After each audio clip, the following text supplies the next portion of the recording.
রাধে রাধে। আজ বৃহস্পতিবার। ভাবলাম বৃহস্পতিবার বিকেলবেলাটা কেমন যায় অন্তত তোমাদের সাথে একটা বৃহস্পতিবার শেয়ার করা যাক। তাই হাত পা ধুয়ে বৃহস্পতিবার বলে একটু আলতা পরে নিচ্ছিলাম। আর তোমরা কারা কারা প্রত্যেক বৃহস্পতিবার আলতা পরো একটু জানাবে। আমার না আলতা পরতে ভীষণ ভালো লাগে, তাই আমি আলতা পরছি। অলমোস্ট আমার আলতা পরা কমপ্লিট করে তারপর আমি একটু পুলি পিঠে বানাবো বলে রেডি করছিলাম সমস্ত কিছুটা। তো তোমাদের কার কার পুলি পিঠে খেতে ভালো লাগে একটু কমেন্টে জানিও। আচ্ছা, পুলি পিঠে না সবথেকে বড় ব্যাপার হচ্ছে আমার শ্বশুরবাড়িতে এই প্রথম পুলি পিঠে বানানো। অবশ্য বাবার বাড়িতেও আমি কখনোই পুলি পিঠে নিজের হাতে বানাইনি। মা যখনই পুলি পিঠে বানাতো আমি গিয়ে ওই শেপটুকু দিতে বসতাম। তবে আজকের একেবারে নতুন করে মায়ের মতো করে, আজকের আর মা হয়তো আমার পাশে নেই, আজকে শাশুড়ি মাকে পেয়েছিলাম পাশে। তবে পুলি পিঠেটা কিন্তু আমিই বানিয়েছিলাম। যেহেতু প্রথম পুলি পিঠে বানানোর এক্সপিরিয়েন্স, তাই তোমাদের সাথে একটু শেয়ার করে দিলাম।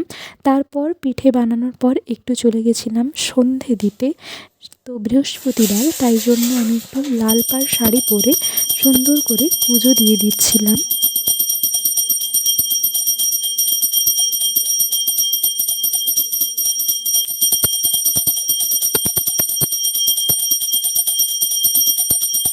পূর্ণিমা নিশি নির্মল আকাশ, মন্দ মন্দ বহিতেছে মলয় বাতাস।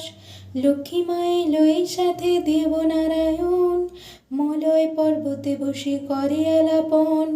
সেকালে বিনা করে এলো নারদ মুনি, যুগলে প্রণাম করি কহিলেন তিনি।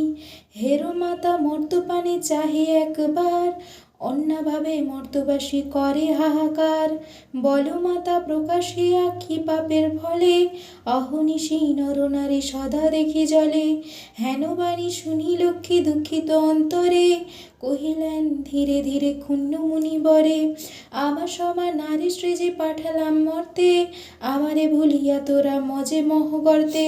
পিঠেটা রাত্রেবেলা আর শেয়ার করা হয়নি, পরের দিন সকালবেলাতে পিঠেটা যখন আমি খেতে বসলাম তখন তোমাদের শেয়ার করলাম। আজকের মতো এলাম, টাটা। সাবস্ক্রাইব করে দিই।